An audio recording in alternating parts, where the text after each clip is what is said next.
안녕하세요. 저는 올해 61살 김정숙입니다. 제가 여러분께 들려드릴 이야기는 제 인생의 가장 어둡고도 밝았던 시기에 관한 것입니다. 35년간의 결혼 생활이 산산조각 났던 그 순간부터 제가 어떻게 다시 일어섰는지, 아니 더 정확히 말하면 어떻게 날개를 펼쳤는지에 대한 이야기죠. 혹시 지금 비슷한 상황에 계신 분이 있다면 제 이야기가 작은 희망이 되었으면 좋겠습니다. 그리고 무엇보다 나이가 들었다고 해서 인생이 끝나는 건 아니라는 걸 보여드리고 싶어요. 2023년 3월의 어느 쌀쌀한 아침이었어요. 남편이 평소보다 일찍 나가면서 오늘 늦을 것 같아 저녁은 알아서 먹어. 라고 말했죠. 그런데 뭔가 이상했어요. 평소 같으면 아침밥이라도 챙겨 먹고 나가는데 그날은 커피 한 잔만 후루룩 마시고는 나가버렸거든요. 회사 일이 바쁜가 보다 하고 생각했어요. 35년을 함께 산 아내로서 남편의 작은 변화쯤은 다 이해한다고 생각했거든요. 그런데 그 이해가 얼마나 순진한 착각이었는지. 남편이 나간 후 평소처럼 집안일을 하다가 방을 정리하려고 옷장을 열었어요. 남편 양복 주머니에서 영수증이 떨어졌는데 호기심에 펼쳐봤죠. 레스토랑 2인분 15만 원. 아, 회사 사람들과 회식을 했나 보다 싶었어요. 그런데 날짜를 보니 지난주 토요일이더라고요. 분명히 그날 남편은 골프 간다며 새벽에 나갔는데 가슴이 쿵 내려앉더라고요. 하지만 아직은 설마 하는 마음이 더 컸어요. 그 다음 주부터 조심스럽게 남편을 관찰하기 시작했어요. 늦게 들어와서 바로 샤워하기, 핸드폰을 뒤집어 놓고 자리 비울 때마다 가져가기, 갑자기 늘어난 야근과 출장. 그리고 무엇보다 저를 바라보는 눈빛이 달라진 것. 예전에는 아침에 일어나면 잘 잤어? 라고 물어보곤 했는데 이제는 인사도 없이 그냥 씻으러 가더라고요. 저녁에도 TV만 보고 저와 대화하려 하지 않았어요. 요즘 왜 이래? 하고 물어보면 피곤해서 그래라고만 하고. 35년을 함께 살면서 느낀 적 없었던 서먹함이었어요. 그렇게 한 달쯤 지났을까요? 어느 날 남편이 출장을 간다고 하더라고요. 부산에 2박 3일로 간다고 했어요. 회사에서 새로운 프로젝트 때문에 바쁘다면서요. 남편이 떠난 그날 저녁 혼자 저녁을 먹고 있는데 갑자기 외로움이 확 밀려오더라고요. 그래서 남편에게 문자를 보냈어요. 저녁 맛있게 드세요. 몸 조심하시고. 답장이 없었어요. 다음 날 점심때쯤 다시 문자를 보냈어요. 날씨가 추우니까 감기 조심하세요. 이번에도 답장이 없었어요. 그런데 그날 저녁 우연히 페이스북을 보다가 아, 맞다. 저도 요즘은 SNS를 하거든요. 어쨌든 페이스북을 보다가 남편 회사 동료의 게시물을 보게 됐어요. 그 동료가 올린 사진에 남편 회사 직원들이 찍힌 단체 사진이 있었는데 남편이 있더라고요. 분명히 부산 출장이라고 했는데 서울 강남의 어떤 레스토랑에서 찍은 사진이었어요. 그리고 더 충격적인 건 남편 옆에 젊은 여자가 앉아 있었다는 거였어요. 손을 떨면서 사진을 확대해 봤어요. 그 여자는 아무리 봐도 남편 회사 직원은 아니었어요. 그때서야 확실해졌어요. 남편이 바람을 피우고 있다는 것을. 그 밤 한숨도 못 잤어요. 머릿속이 복잡하고 가슴이 답답하고 어떻게 해야 할지 모르겠더라고요. 다음 날 남편이 돌아왔어요. 평상시와 다름없는 표정으로 출장 잘 다녀왔어라고 하더라고요. 어떤 일로 출장 갔었어? 라고 물어봤더니 새로운 프로젝트 관련해서. 복잡한 일이야 라고 하면서 얼른 주제를 바꾸더라고요. 그 순간 정말 화가 났어요. 35년을 함께 살면서 거짓말을 한 적이 거의 없었는데 이렇게 태연하게 거짓말을 하다니. 하지만 바로 따지지는 않았어요. 더 확실한 증거가 필요했거든요. 그 다음 주부터는 정말 조심스럽게 남편을 관찰했어요. 그리고 몇 가지 사실을 더 알게 됐죠. 첫째, 그 여자는 남편보다 한참 어려 보였어요. 아마 30대 중반 정도? 둘째, 남편이 거짓말을 한 게 이번이 처음이 아니었어요. 셋째, 남편의 용돈 사용 패턴이 바뀌었어요. 그래서 결정했어요. 제대로 된 증거를 찾아보자고. 먼저 카드 명세서를 확인했어요. 남편이 없을 때 몰래 꺼내봤죠. 그랬더니 정말 많더라고요. 고급 레스토랑, 호텔, 선물로 보이는 액세서리. 그리고 모두 제가 모르는 곳들이었어요. 특히 지난 3개월간 사용한 금액이 평소보다 2배는 많았어요. 그 다음엔 남편의 휴대폰을 확인해 봤어요. 물론 잠겨 있었지만 비밀번호는 알고 있었거든요. 저희 결혼기념일이었어요. 그런데 카톡 메시지들을 보고는 정말 충격이었어요. 지영아, 오늘 저녁 어때? 당신 생각에 잠이 안 와. 아내한테는 비밀이야. 우리만의 시간을 갖자. 이런 메시지들이 수두룩했어요. 그리고 그 지영이라는 사람과 주고받은 사진들. 정말 보기 민망한 것들도 있었고요. 그 순간 정말 다리에 힘이 풀리더라고요. 화장실에 앉아서 한참을 울었어요. 35년. 우리가 함께 보낸 시간이 그에게는 아무것도 아니었나 싶어서 너무 허무했어요. 하지만 울고만 있을 순 없었어요. 이제 어떻게 할지 결정해야 했거든요. 처음에는 당장 따져 묻고 싶었어요. 당신 지금 뭐 하는 거야? 하고 소리치고 싶었고요. 하지만 냉정해졌어요. 감정적으로 행동하면 오히려 제가 손해를 볼 수 있겠더라고요. 그래서 먼저 제 상황을 정리해 봤어요. 저는 남편과 결혼한 후 줄곧 전업주부였어요. 아이들 키우고 집안일 하면서 남편의 뒷바라지를 했죠. 그러다 보니 제 명의로 된 재산은 거의 없어요. 통장에 용돈으로 받아 모은 돈이 조금 있는 정도였고요. 집도 남편 명의였고 적금도 대부분 남편 명의였어요. 하지만 포기할 순 없었어요. 법적으로는 제가 가정에 기여한 부분을 인정받을 수 있다는 걸 알고 있었거든요. 그래서 조용히 준비를 시작했어요. 첫째, 변호사를 만나봤어요. 남편 몰래 상담을 받았죠. 이혼할 때 재산 분할이 어떻게 되는지, 위자료는 얼마나 받을 수 있는지 자세히 물어봤어요. 변호사가 그러더라고요. 제가 전업주부였던 기간이 길고 가정에 기여한 부분이 크니까 재산의 최소 50%는 받을 수 있다고. 그리고 불륜 증거가 확실하니까 위자료도 상당할 거라고 했어요. 둘째, 남편의 재산을 정확히 파악했어요. 부동산, 예금, 주식, 보험. 하나하나 다 조사했죠.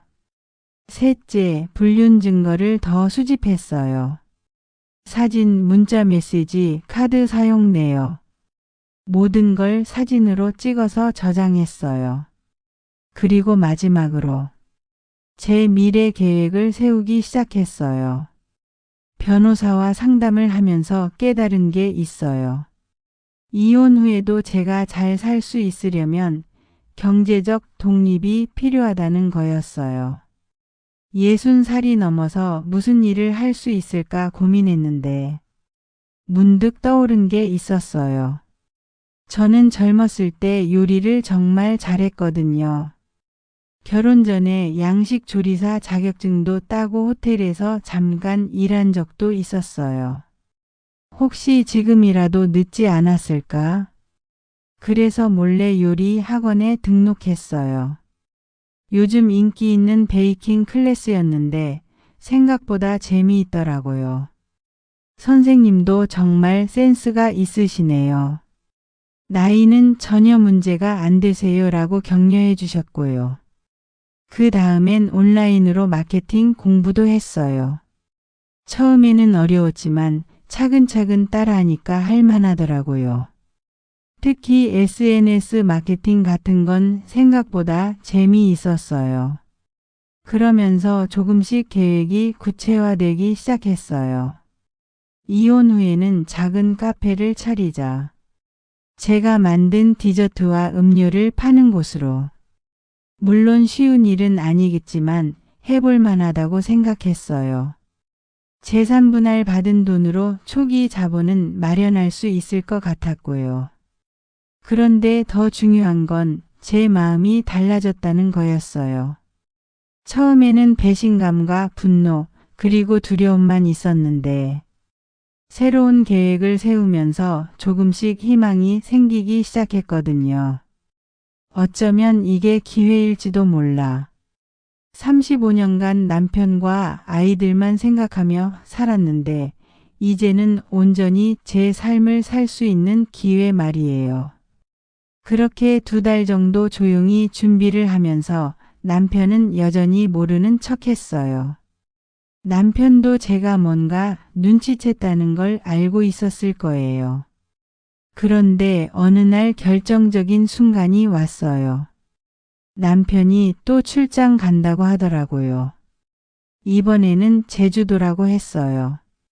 회사에서 워크숍이 있다면서요. 하지만 이번에는 제가 더 치밀하게 확인해 봤어요. 그런데 그 시기에 제주도 워크숍 같은 건 없더라고요. 이번이 마지막이다. 그래서 남편을 몰래 따라가기로 했어요. 남편은 아침 일찍 김포공항으로 갔어요. 저도 몰래 따라갔죠. 그런데 남편은 혼자가 아니었어요. 그 여자 지영이와 함께 있었어요. 공항에서 둘이 다정하게 이야기하는 모습, 체크인할 때 손을 잡고 있는 모습. 모든 걸 사진으로 찍었어요. 그리고 더 충격적인 건 남편이 그 여자에게 반지를 끼워주는 걸 봤다는 거였어요. 그 순간 정말 마음이 무너지는 줄 알았어요. 하지만 동시에 이제 끝내자는 결심도 확고해졌어요. 집으로 돌아와서 변호사에게 연락했어요. 증거 수집이 끝났습니다. 이제 시작하겠습니다. 남편이 제주도에서 돌아온 다음 날 저는 차분하게 말했어요. 당신과 이야기할 게 있어요. 남편은 여전히 아무렇지 않은 척했어요. 뭔 이야기? 제주도 여행 어땠어요? 그 순간 남편 얼굴이 굳어지더라고요. 무슨 소리야? 출장이었는데. 지영 씨와 함께한 여행 말이에요. 남편이 완전히 당황하는 게 보였어요. 언제부터 알았어? 꽤 오래전부터요. 그랬더니 남편이 갑자기 화를 내더라고요. 그럼 뭘 어떻게 하라고? 우리 사이가 언제부터 이렇게 삭막해졌는지 알아? 저는 차분하게 대답했어요. 그렇다면 먼저 이야기했어야죠. 미안해. 정말 미안해. 하지만 지영이는 달라. 그 말을 들으니까 더 이상 할 말이 없더라고요. 그럼 이제 정리하죠. 정리. 이혼해요. 남편이 깜짝 놀라면서 갑자기 이혼은 왜? 우리 대화로 풀 수 있잖아. 라고 했지만 저는 이미 마음을 정했어요. 35년 동안 당신을 믿고 살았는데 그 믿음을 배신했어요. 이제 우리는 돌이킬 수 없는 지점을 넘었어요. 그 다음 주부터는 모든 게 빠르게 진행됐어요. 변호사와 함께 이혼 신청서를 제출했고 재산 분할과 위자료 청구도 함께 했어요. 남편은 처음에는 재산 분할은 그렇다 쳐도 위자료까지는 너무하지 않냐? 고했지만 제가 수집한 증거들을 보여주니까 더 이상 반박하지 못하더라고요. 호텔 사진, 카톡 메시지들, 바람 피우는데 쓴 돈의 규모를 계산해서 보여줬거든요. 남편 변호사도 불륜이 명확히 입증되니까 위자료 청구는 당연하다고 했어요. 재산 분할 협상도 순조롭게 진행됐어요. 집은 팔아서 나누기로 했고 예금과 주식도 반반씩 나누기로 했어요. 거기에 위자료까지. 총 받게 된 금액은 7억 원 정도였어요. 남편은 너무 많이 가져가는 거 아니냐고 했지만 변호사가 오히려 적은 편이라고 하더라고요. 35년간의 헌신과 기여도를 고려하면 이 정도는 당연합니다. 그리고 무엇보다 저는 이제 자유로워질 수 있다는 생각에 기뻤어요. 이혼이 확정된 건 그해 8월이었어요. 그동안 준비해둔 계획을 본격적으로 실행에 옮겼어요. 먼저 홍대 근처에 작은 카페를 임대했어요. 20평 정도의 아담한 공간이었는데 위치도 좋고 인테리어 할 마음이 들더라고요. 카페 이름은 두 번째 봄으로 정했어요. 제 인생의 새로운 시작을 의미하는 이름이었죠. 인테리어는 따뜻하고 아늑한 분위기로 했어요. 그리고 메뉴는 제가 베이킹 학원에서 배운 것들을 응용해서 만들었어요. 치즈케이크, 마카롱, 스콘. 그리고 핸드드립 커피도 직접 내렸어요. 처음에는 손님이 많지 않았어요. 하루에 5명 오면 다행이었죠. 그리고 정말로 한 달쯤 지나니까 단골 손님들이 생기기 시작했어요. 사장님, 여기 치즈케이크 정말 맛있어요. 분위기도 너무 좋아서 친구들이랑 오기 딱 좋아요. 카페 운영과 함께 SNS 마케팅도 시작했어요. 인스타그램과 페이스북에 매일 사진을 올렸어요. 처음에는 팔로워가 몇 명 안 됐지만 꾸준히 하다 보니까 점점 늘어나더라고요. 특히 제가 직접 베이킹하는 영상들이 반응이 좋았어요. 그러다가 어느 날 한 음식 블로거가 저희 카페에 와서 리뷰를 써줬어요. 그 리뷰가 화제가 되면서 손님이 갑자기 늘어나기 시작했어요. 홍대의 숨은 맛집 발견. 60대 사장님이 직접 만드는 홈메이드 디저트의 맛. 이런 글이 공유되면서 하루에 200명이 넘는 손님들이 오기 시작했어요. 그때부터 바빴어요. 아르바이트생도 1명 고용했고요. 매출도 늘어서 6개월 만에 월 매출 1천만 원을 넘어섰어요. 카페를 연 지 8개월쯤 되었을 때 예상치 못한 손님이 찾아왔어요. 남편이었어요. 오랜만에 보는 남편은 많이 늙어 보였어요. 커피 한 잔 드릴까요? 남편은 구석자리에 앉았어요. 저는 남편이 좋아하던 아메리카노를 내려서 가져다 줬어요. 지영 씨는 어떻게 지내세요? 헤어졌어. 3달 전에. 그래요. 알고 보니까 나한테만 그런 게 아니더라. 저는 별로 놀랍지 않았어요. 그래서 왔어요. 위로받으러? 아니야. 그냥 미안하다고 말하고 싶었어. 남편이 고개를 숙이며 말했지만 지금은 아무 감정이 없더라고요. 이제 와서 미안하다고 해봤자 달라지는 건 없어요. 알아. 그냥 한 번은 꼭 말하고 싶었어. 남편이 커피를 다 마시고 일어서면서 말했어요. 정말 멋있어 보여. 나이는 핑계가 안 돼요. 하고 싶은 게 있으면 하세요. 남편이 나가는 뒷모습을 보면서 정말 끝났구나 하는 생각이 들었어요. 그 후로도 카페는 계속 잘 됐어요.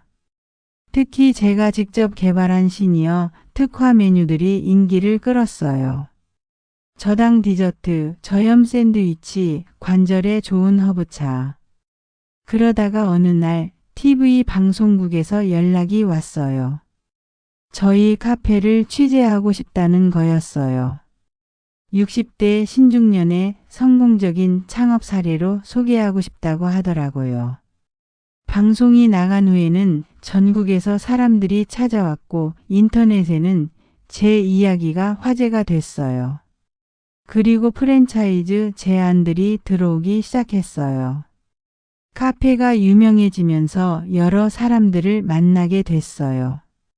그 중에 특별한 분이 계셨어요. 김 교수님이라고 대학에서 경영학을 가르치시다가 은퇴하신 분이었어요. 65세셨는데 정말 젠틀하고 지적인 분이셨어요. 처음에는 단골 손님으로 오시다가 나중에는 카페 경영에 대한 조언도 해주시고 자연스럽게 가까워졌어요. 정숙 씨의 성공 스토리는 정말 감동적이에요. 과찬이세요. 그냥 열심히 했을 뿐이에요. 아니에요. 위기를 기회로 바꾸는 건 아무나 할 수 있는 일이 아니거든요. 그러다가 어느 날 교수님이 조심스럽게 물어보시더라고요. 혹시 시간 되시면 같이 전시회 보러 가실래요? 좋아요. 만남은 정말 소중했어요. 함께 미술관도 가고 음악회도 듣고 여행도 다니고 특히 교수님이 제 사업에 대해서도 진심으로 응원해 주시고 좋은 조언도 많이 해 주셨어요. 교수님 덕분에 제 자신에 대한 자신감도 더 커졌어요. 그리고 1년 후 저희는 재혼을 했어요. 결혼식도 조촐하게 가족들만 모시고 했어요. 제 아이들도 교수님의 인품을 알고 나서는 환영해 줬어요. 재혼 후에도 카페 사업은 계속 잘 됐어요. 프랜차이즈 사업도 본격적으로 시작했어요. 두 번째 봄이라는 브랜드로 서울에 5개 매장을 더 냈어요. 각 매장마다 중년 여성 사장님들이 운영하시는데 다들 저와 비슷한 스토리를 가지고 계셨어요. 그런 분들에게 제 경험을 나누고 함께 성공해 나가는 모습을 보면 정말 보람찼어요. 사장님 덕분에 용기를 얻었어요. 저도 새로운 인생을 시작할 수 있었어요. 그리고 매출도 이제는 월 5천만 원을 넘어섰어요. 그렇게 2년이 흘렀을 때 우연히 전 남편 소식을 들었어요. 전 남편이 많이 힘들어한다는 거였어요. 지영과 헤어진 후 혼자 지내는데 건강도 안 좋아지고 경제적으로도 어려워졌다고 하더라고요. 이혼 후 받은 재산의 절반으로 작은 사업을 시작했는데 그것도 망했다고 하고 그 말을 들으면서 복잡한 기분이 들었어요. 전 남편은 젊은 여자와 새로운 사랑을 찾겠다고 저를 버렸는데 결국 혼자가 됐고 저는 버림받은 상황에서 오히려 더 큰 행복을 찾았으니까요. 교수님께 이 이야기를 했더니 이렇게 말씀하시더라고요. 진짜 사랑은 나이나 외모로 하는 게 아니라 진심으로 하는 거예요. 사업이 안정화되면서 새로운 꿈이 생겼어요. 바로 시니어 창업 아카데미를 만드는 것이었어요. 저처럼 인생의 후반부에 새로운 시작을 하고 싶어하는 분들에게 실질적인 도움을 주고 싶었거든요.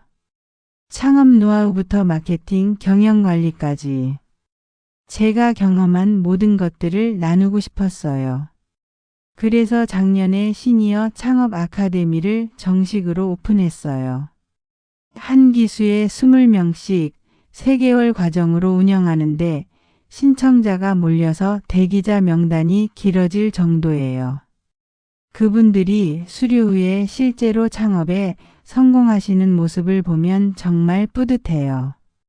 선생님 덕분에 제2의 인생을 시작할 수 있었어요. 그러던 어느 날 출판사에서 연락이 왔어요. 제 이야기를 책으로 내고 싶다는 거였어요.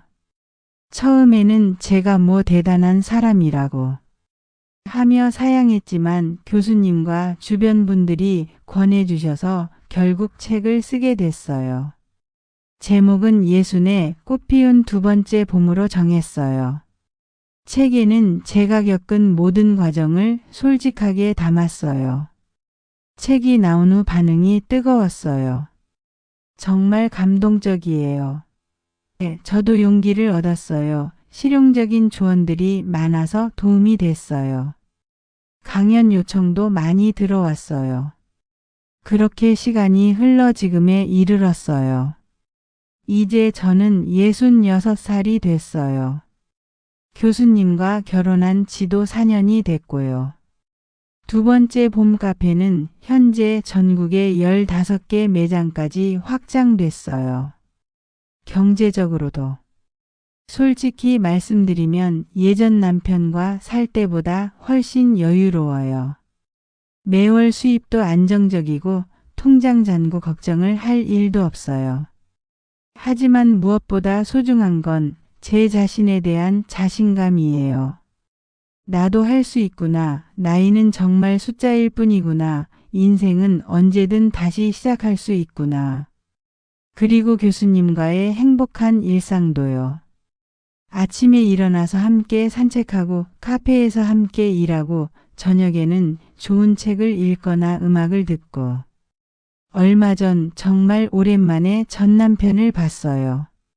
정수가 오랜만이다.